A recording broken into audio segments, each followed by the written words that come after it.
Hey guys, I want to talk about a really big topic. It's called the neurotransmitter cascade. This one's been very important for my work over the years. I just found out a few years ago by observing some carnivores why this was all happening. So the neurotransmitter cascade is basically a process where food starts in the mouth, goes through the gastrointestinal tract, and then it gets through the stomach and then to the small intestine, or particularly the duodenum. And from there, sugars, carbohydrates, all that jazz breaks down into glucose, and microbes get a hold of it. When this happens, it's actually quite a big deal. The microbes can then produce something called acetaldehyde. It's a neurotoxin, and particularly the one that would do this the most is going to be candida. Candida is a fungus. It's a yeast. So this yeast is able to prolifically, consistently produce this neurotoxin when we consume too much sugar, and that can then disrupt serotonin in the gastrointestinal tract. So neurotransmitters like serotonin are signaling hormones. Okay, signaling hormones are really, really important for our daily life.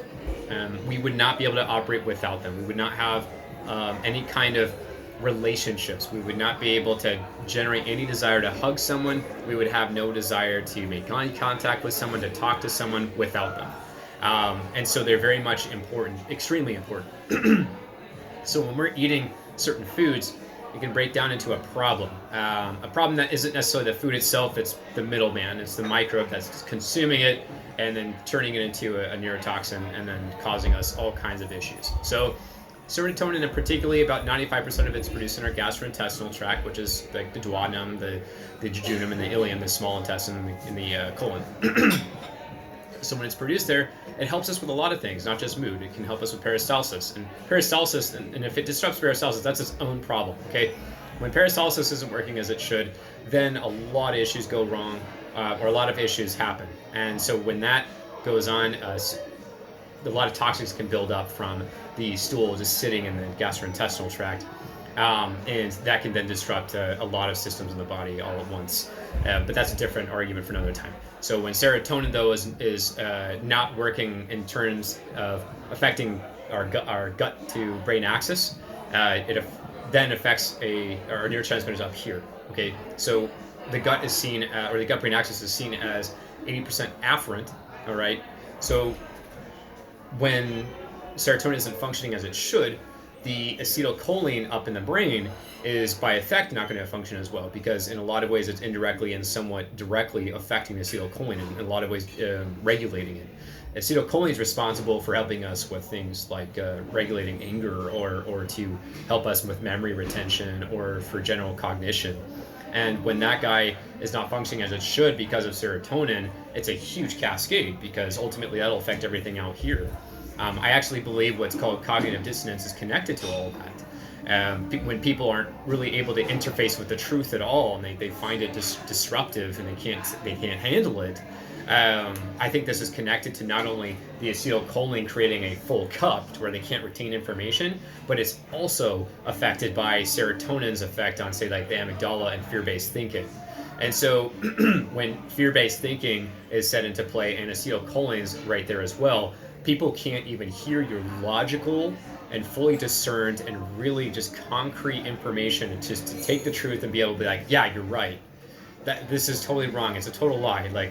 But people will perpetuate the lie within themselves because of that neurotransmitter cascade. It's a big chaotic storm that goes on in the mind. So yeah, that's why I try to explain to people how an avocado can ruin a carnivore diet. People are like, what?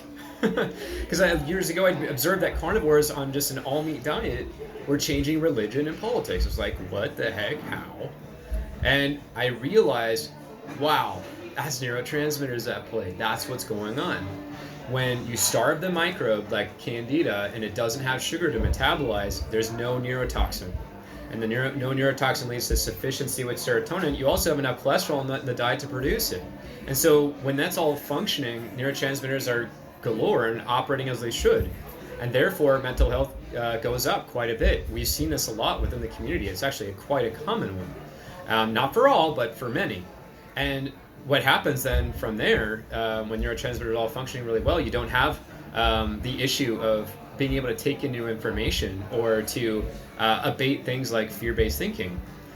It's just a really, really big deal. And so I've been trying over the years to articulate this to people in the carnivore community and outward that, that's why an avocado could ruin the diet. It's because microbes take a plant fibers, no matter if it's whether or not it has sugars and carbohydrates or not. It can break these things down and to be able to metabolize them and be able to make something out of it.